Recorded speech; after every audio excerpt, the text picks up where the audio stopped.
नमस्कार मित्रों, आज हम चर्चा करेंगे कुंडली के तीसरे भाव के बारे में।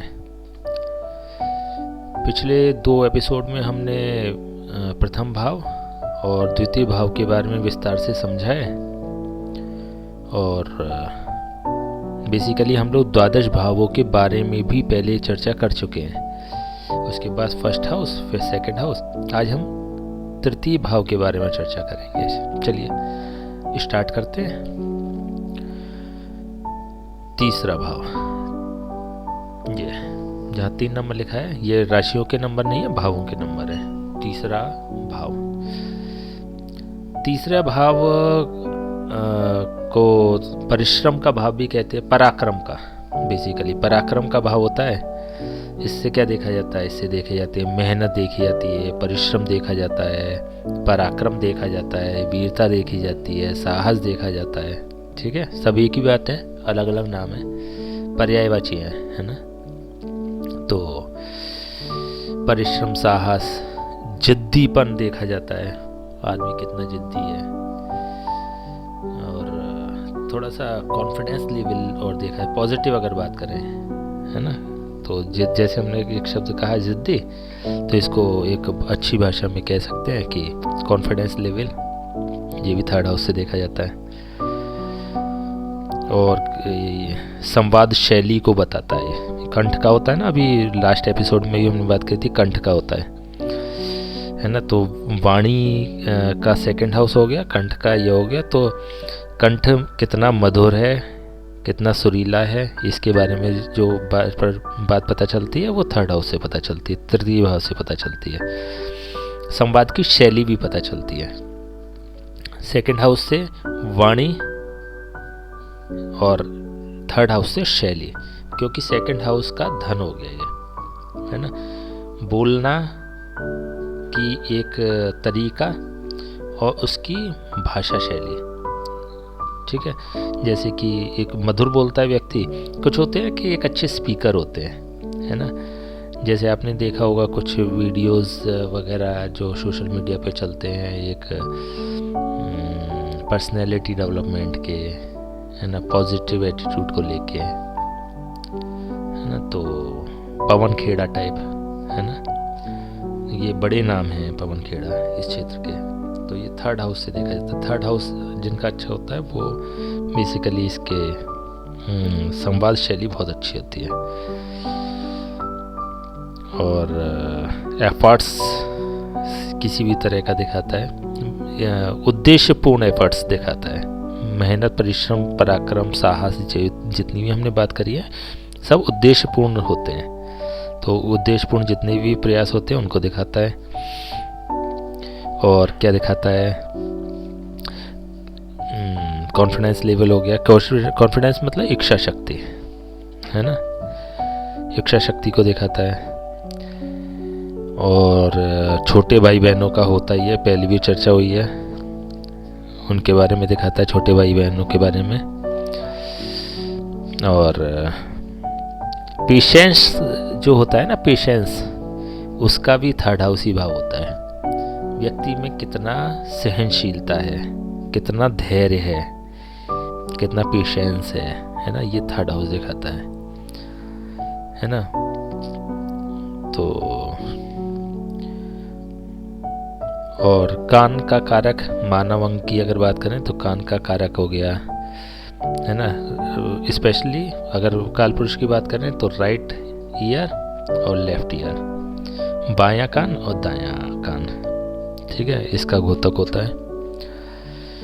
और छोटी दूरी की यात्राएं, बेसिकली सबसे छोटी दूरी की यात्राएं थर्ड हाउस से ही देखते हैं। सबसे छोटी जो दूरी होती है, वो जो यात्रा होती है, वो सब थर्ड हाउस से ही देखते हैं। आज के परिप्रेक्ष्य में आप ये समझिए कि लगभग 50 किलोमीटर के दायरे वाली जो यात्राएं होती है वो थर्ड हाउस से देख लेते हैं। ठीक है, और काल पुरुष के हिसाब से दायां कान हो गया। महिलाओं के स्तनों का विचार भी थर्ड हाउस से करते हैं। दायां स्तन थर्ड हाउस हो गया और बायां स्तन 11th हाउस हो गया। कभी मेडिकल एस्ट्रोलॉजी की बात करेंगे तो ये महत्वपूर्ण थोड़ा सा टॉपिक है। देखिए थोड़ा सा क्लियर करना बड़ा ज़रूरी है, क्योंकि कुछ एस्ट्रोलॉजर्स ऐसा मानते हैं कि स्तनों को 4th हाउस और 10th हाउस से देखते हैं, है ना। लेकिन क्योंकि मैंने पहले भी बताया कि थोड़ा सा मेरी मेडिकल एस्ट्रोलॉजी अच्छी रही है शुरू से, और बहुत सारी कुंडलियों पे अप्लाई भी किया है मैंने, तो मैंने भी ये पाया है कि स्तनों का 3rd हाउस होगा, 3rd और 11th। ये जो होता है लंग्स का होता है, छाती का होता है ना। स्तन थोड़ा सा ऊपर का भाग, छाती से थोड़ा ऊपर का भाग, है ना। लॉजिक क्लियर रखिएगा प्लीज़, है ना। तो यहाँ पे लंग्स वाला जो क्षेत्र होता है, छाती वाला जो क्षेत्र होता है, वो 4th हाउस और 10th हाउस, है ना। तो अगर आप अभी तक इस थोड़ा सा कन्फ्यूज़न, जो पुराने एस्ट्रोलॉजर्स हैं उनकी बात कर रहा हूँ, जो अभी तक ये मानते हैं 4th हाउस और 10th हाउस से देखते हैं, वो थोड़ा एक बार विचार कीजिएगा। 3rd हाउस और 11th हाउस से अगर मेडिकल एस्ट्रोलॉजी के हिसाब से आप बीमारी को तुरंत पकड़ लेंगे। स्तनों से संबंधित बीमारी को, ब्रेस्ट से संबंधित बीमारियों को, महिलाओं का स्पेशली, है ना। छाती पुरुषों की 4th हाउस और 10th हाउस, ठीक है। ये अंतर थोड़ा समझ के रखिएगा, ठीक है। महिलाओं के बारे में केवल बात हुई है ये, ओके। और मित्रों को 3rd हाउस से देखते हैं, किसी भी तरह के मित्र, बड़े हों उम्र में या छोटे हों, 3rd हाउस से ही देखते हैं। नज़दीकी रिश्तेदारी, कि ये कुटुंब का हो गया, है ना। कुटुंब के बाहर नेक्स्ट जो रिश्तेदार होते हैं, वो नेक्स्ट से मतलब हो गया कि जो कुटुंब के बाहर के होते हैं पर रिश्तेदार होते हैं, वो 3rd हाउस से।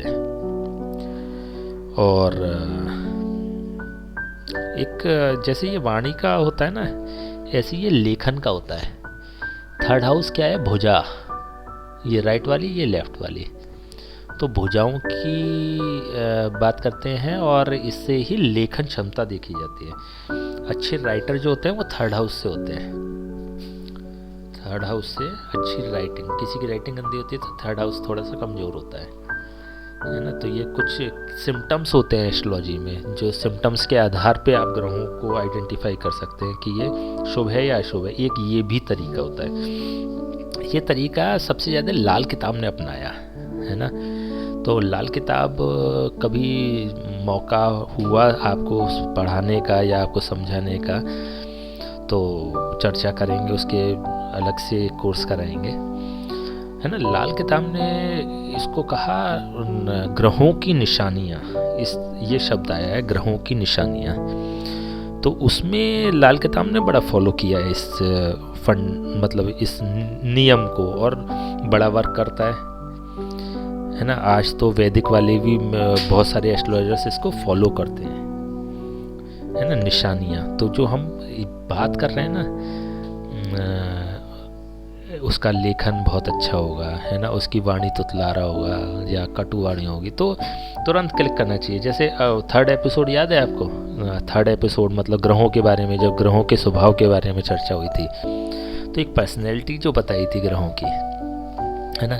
तो उसके बाद क्या हुआ कि जिन्होंने वो देखा होगा या जो देखेंगे उनके लिए मैं बता रहा हूँ कि फिर क्या होगा कि आपके दिमाग में वो व्यक्तित्व घूमने लग जाएगा, है ना। हर व्यक्ति में आपको कोई ना कोई ग्रह नज़र आने लग जाएगा, है ना। और ये अनकॉन्शियस में सेव हो जाएंगी चीज़ें। ऐसे ही जो हम ये चर्चा कर रहे हैं ना छोटी छोटी, तो ये भावों के स्वरूप हैं जो हम बात कर रहे हैं।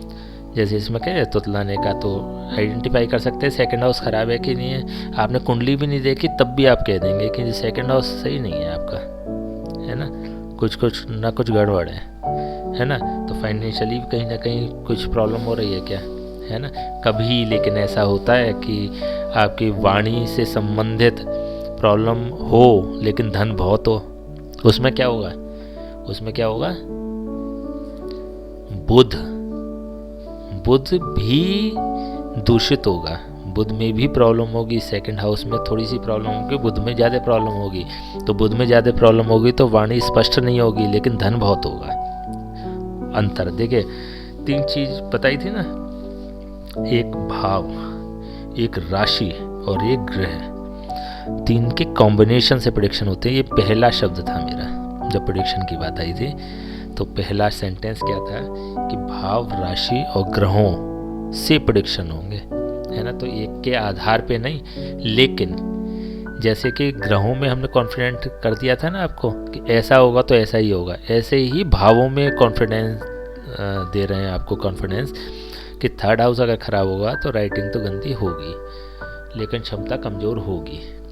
ठीक है, मात्राओं की गलती करते हैं ना, हिंदी ठीक से नहीं लिख पाते हैं, इंग्लिश लिखने में मिस्टेक करते हैं, है ना। तो थर्ड हाउस ख़राब है ना।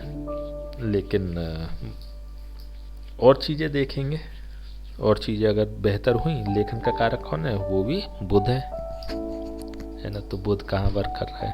फिर राशि भी देखेंगे, राशि भी कोई ना कोई होती होगी, बात करेंगे आगे हम, जब राशि पढ़ाएंगे तभी बात करेंगे, अभी तो फिर भटक जाएंगे, है ना। तो कहाँ बात चल रही थी,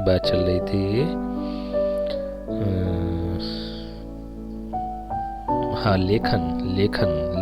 लेखन क्षमता जो होती है उसकी, वो गुणवत्तापूर्ण होती है। ठीक है,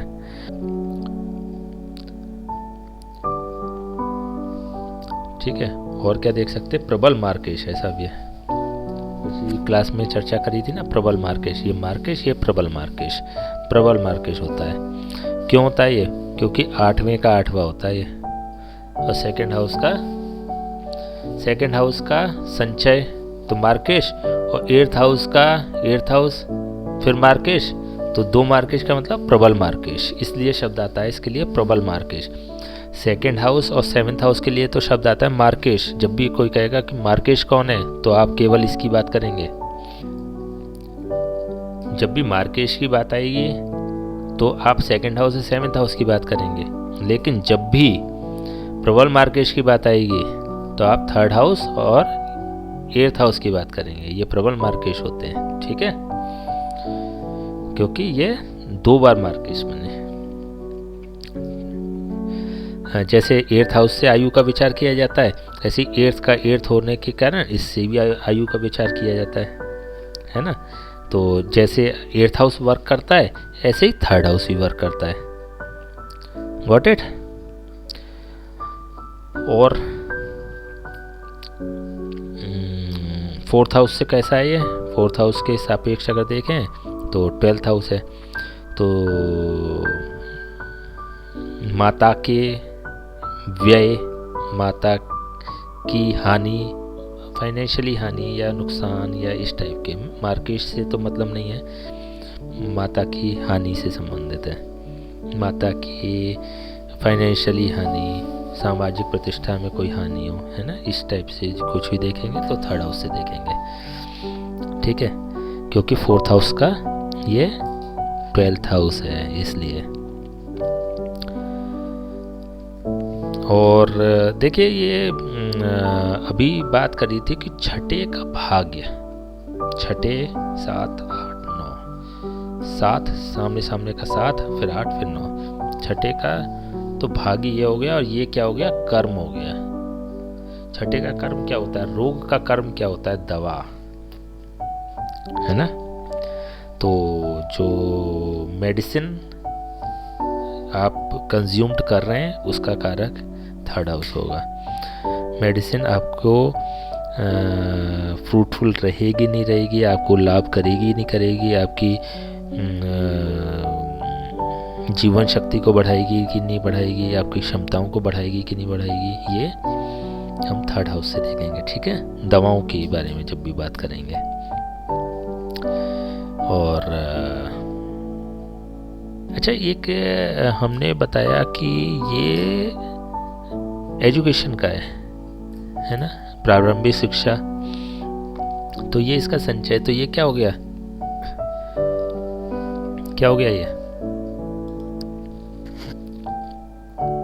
ये 2nd हाउस का थर्ड हाउस संचय भाव, तो इसका मतलब ये हो गया है कि एजुकेशन के लिए आप कितने डिवोटेड हैं,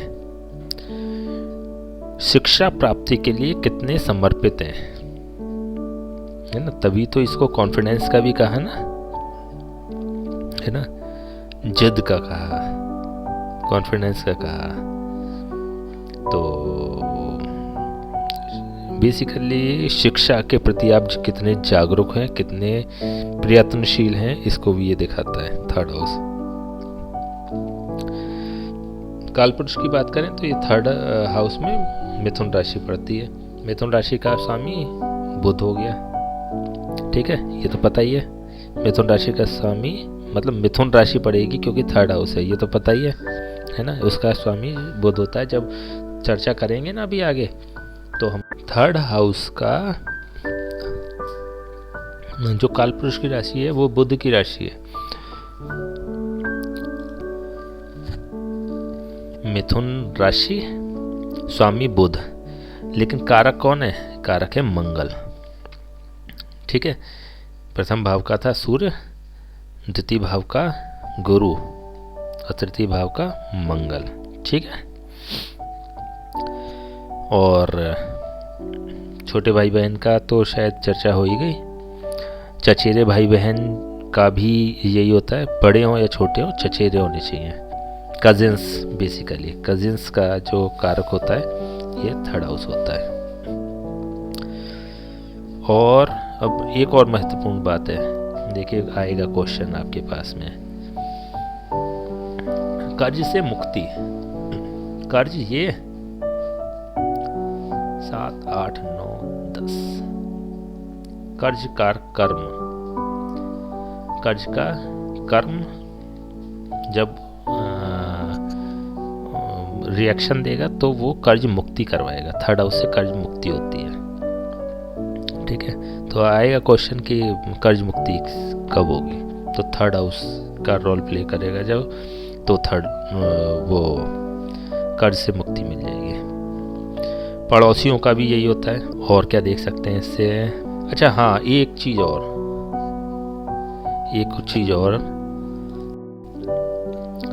देखिए थर्ड हाउस जो होता है ना, ये मीडिया का कारक ग्रह होता है, कारक भाव होता है मीडिया का। मीडिया से मतलब हो गया, जैसे आजकल आप सोशल नेटवर्क्स देखते हैं, ये मीडिया से संबंधित हो गया। और फेसबुक, व्हाट्सएप और मीडिया से संबंधित लाइन, कम्युनिकेशन से संबंधित line, communication field, basically communication मतलब वाणी से मतलब नहीं है ना, इससे संबंधित थर्ड हाउस हो गया। जैसे अभी लेखन की बात की, लेखन में एक वो आता है ना, क्या कहते हैं, मीडिया क्षेत्र। मीडिया से मतलब ये हो कि पत्रकारिता का कारक भी थर्ड हाउस है। एक आजकल एक नया कोर्स शुरू हुआ है, नई एक स्कोप शुरू हुआ है, डिजिटल मार्केटिंग, है ना, डिजिटल मार्केटिंग थर्ड हाउस। और टेक्नोलॉजी तो नहीं कहेंगे, संचार से संबंधित, है ना, जितने भी है कम्युनिकेशंस जो हम कह रहे हैं, वो संचार से संबंधित जो भी होंगे, ठीक है। तो संचार में क्या क्या आ जाता है? अब तो ज़्यादा वो नहीं रहे, जैसे कि पोस्ट, जैसे लेटर्स, आवागमन वाली जो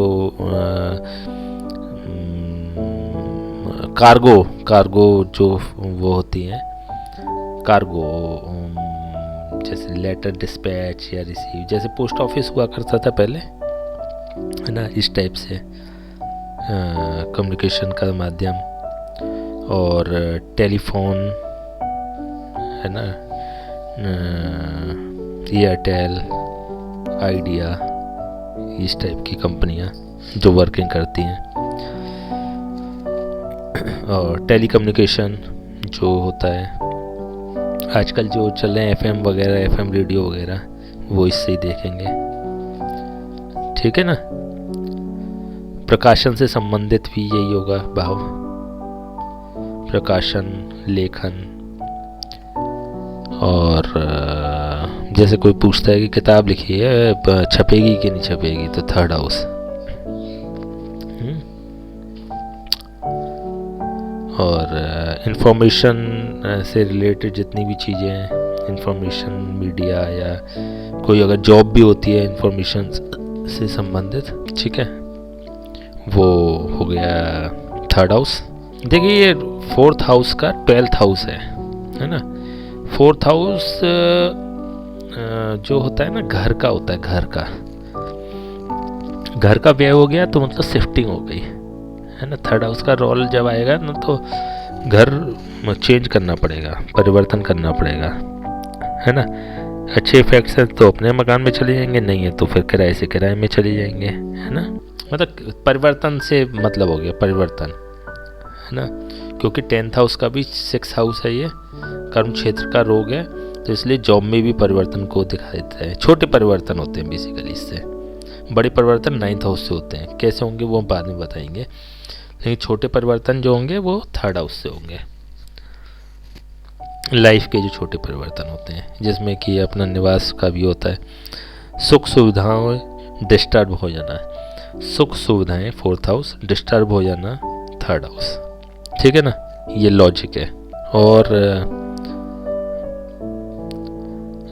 श्वसन तंत्र, देखिए लंग्स का तो ये हो गया। श्वसन तंत्र जो होता है वह ये 3rd हाउस, ठीक है, इससे देखा जाता है। बस मैक्सिमम चीज़ें तो हमने कवर कर ही ली है इसमें, और बाकी का तो आप इन्हीं भावों के आधार पे कैलकुलेट करते जाएं, जितना करते चले जाएंगे उतना समझते चले जाएंगे। और तो बेसिकली 3rd हाउस बहुत अच्छा भाव नहीं माना जाता, क्योंकि ये सुख भाव का व्यय भाव होता है ना। तो संघर्ष कराने का काम करता है ये, तो इसलिए थोड़ा सा I think most of the things हमने कवर्ड कर ली हैं इसमें। इसी तरह से हम देख लेंगे बड़े भाई बहन की संतान, बड़े भाई बहन की संतान 1 2 3 4 5, बड़े भाई बहन की शिक्षा 1 2 3 4 5, और माता का व्यय हो गया, अपनी संतान का लाभ 3rd हाउस हो गया, और ये हो गया हाँ पत्नी का भाग्य, पत्नी के सापेक्ष ये अच्छा भाव है। देखिए एक लॉजिक और मैं बताऊंगा आपको, थोड़ा सा जल्दी ख़त्म हो गया ये भाव, वो इसलिए क्योंकि अब कॉन्सेप्ट आई थिंक क्लियर हो चुके होंगे आपको, है ना। बहुत सारी चीज़ें क्लियर हो चुकी होंगी। चलिए अब एक महत्वपूर्ण बात हम आपको बताते हैं। एज एन एस्ट्रोलॉजर जब आप वर्क करेंगे या करते हैं तो आपको न्यूट्रल होना पड़ता है ना। देखिए किसी भी प्रोफेशन में होता है, किसी भी प्रोफेशन में होता है ना। कैसे होता है, जैसे हम डॉक्टर की बात करते हैं, डॉक्टर जब पेशेंट आता है ना तो उसको पेशेंट की दृष्टि से देखता है ना। देखना चाहिए ना, तो उसको उसमें ये अंतर रखना चाहिए कि वो एक बहुत बड़ा अपराधी है या बहुत बड़ा सज्जन है ना। उसको भेद नहीं करना चाहिए, जो नहीं करते हैं वो सफल होते हैं ना। उसे ये भेद करना चाहिए वो धनी है ये गरीब है ना। तो आपको भेद अगर नहीं करेंगे ना तो आप अपने कर्म क्षेत्र के प्रति, अपने जॉब के प्रति पूरी ईमानदारी से काम कर पाएंगे और परफेक्शन की तरफ जाएंगे। इसी तरह ज्योतिष में जब आप कुंडली देखेंगे ना तो कुंडली को खराब कुंडली या अच्छी कुंडली के दृष्टिकोण से नहीं देखेंगे, ऐसा होता भी नहीं है, ठीक है। होता क्या है, होता ये है कि प्रत्येक भाव कुंडली के जैसे 12 भाव हैं, प्रत्येक भाव अच्छा फल भी करता है और खराब फल भी करता है। कुछ चीज़ों में अच्छा होता है, कुछ चीज़ों में खराब होता है। कोई एक घर ऐसा नहीं है जिसे हम कहें केवल 100% वो अच्छा ही होता है। कोई एक घर ऐसा नहीं है कोई भी 100% हम कहें खराब ही होता है। जैसे 6, 8 और 12 ये भाव बहुत खराब माने जाते हैं, लेकिन इसकी भी अपनी विशेषताएं, जब भी चर्चा करेंगे तो बहुत अच्छी अच्छी बातें भी आएंगी। धन भाव है तो सेकंड हाउस है ना, लेकिन इसकी भी क्या है, नेगेटिविटी भी है। लास्ट एपिसोड में हमने चर्चा करी थी ना, नेगेटिव भी होता है, क्यों, मारक भाव होता है, ठीक है ना। तो सभी भाव, हम कह रहे हैं ना कि बहुत अच्छे भाव होते हैं 1, 5, 9, लेकिन सभी भावों में एक शुभता होती है, कुछ अवगुण भी होते हैं। तो जब भी आप कुंडली का अध्ययन कर रहे होंगे तो 22 ना हो, है ना, पूर्वाग्रह से ग्रसित ना हो, ठीक है ना, तो आप अच्छा कर सकते हैं। ऐसी ग्रहों की जब बात करेंगे, हर ग्रह अच्छा भी होता है, किसी चीज़ में खराब भी होता है, किसी में अच्छा होता है, किसी में खराब होता है। ऐसी राशियाँ जब पढ़ेंगे तो अच्छी भी होती हैं, खराब भी होती हैं। वही राशि अच्छी होती है, वही राशि खराब होती है। वही राशि अच्छा फल करती है, वही राशि खराब फल भी करती है। पता नहीं कितनी, देखिए आपने ऐसी स्टोरी सुनी होंगी, स्टोरी नहीं, सच्ची बात, घटनाएं हैं वो, कि एक बहुत बड़ा दौर उन्होंने मुफलिसी में गुजारने के बाद बहुत धनी हो गए, है ना। तो पता नहीं कितने, मतलब ये कुछ एग्जाम्पल्स हैं, बहुत कुछ ऐसे एग्जाम्पल्स हैं जो कि कहाँ से कहाँ पहुँच गए, है ना। तो वो वही ग्रह थे, वही भाव थे, वही राशियाँ थी, कुंडली तो वही थी ना, लेकिन जीवन का एक दौर पूरा उन्होंने गरीबी में निकाल दिया और एक आधा दौर इतना धनी हुए कि वो एक उदाहरण बन गए, ठीक है ना। कोई एक व्यक्ति जिसने कि बहुत फिट, पूरी तरह से एक रोग का जिक्र भी नहीं पूरे बॉडी में, और फिर जब बीमार हुए तो ऐसा हुए कि सालों बीमारी में निकल गए, ठीक है। ग्रह तो वही थे, भाव तो वही थे, राशियाँ तो वही थी, ठीक है ना। तो ये वही ग्रह, वही भाव और वही राशियाँ होती हैं, कभी अच्छा खराब फल देती हैं तो कभी खराब फल भी देती हैं। तो 22 होने की आवश्यकता नहीं है, पूर्वाग्रह से ग्रसित होने की आवश्यकता नहीं है। जब भी प्रेडिक्शन करेंगे पूरी ईमानदारी के साथ करेंगे, न्यूट्रल होके करेंगे, है ना। आप पहले न्यूट्रल हो जाइएगा, तब आप, अक्सर ऐसी बात आती है कि लोग कहते हैं कि घर में कुंडली नहीं देखनी चाहिए, परिवारीजनों की नहीं देखनी चाहिए, क्योंकि वो देख नहीं पाते, क्योंकि उसमें ज्ञान फेल हो जाता है। ज्ञान फेल नहीं होता है, क्योंकि जब हम अपने बच्चे की, अपनी पत्नी की, अपनी माता की, अपने पिता की जब हम कुंडली देख रहे होते हैं तो वहाँ पे हम उनके बारे में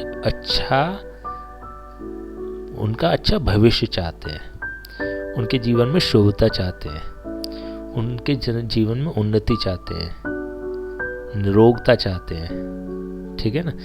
तो वो हम कहीं ना कहीं अनकॉन्शियस माइंड में हमारे वो चीज़ फीड रहती है। तो नेगेटिविटी जब आती है ना, नेगेटिव चीज़ें अगर हमें दिखाई भी दे रही होती है ना, तो वो हम कहीं ना कहीं उसको अपने तरीके से कैलकुलेट करते हुए ना उसको अच्छा ही सिद्ध कर देते हैं, या कैलकुलेशंस उसको पॉजिटिविटी की तरफ ले जाते हैं। तो ज्ञान तो वही है, लेकिन है क्या, हम 22 हो जाते हैं।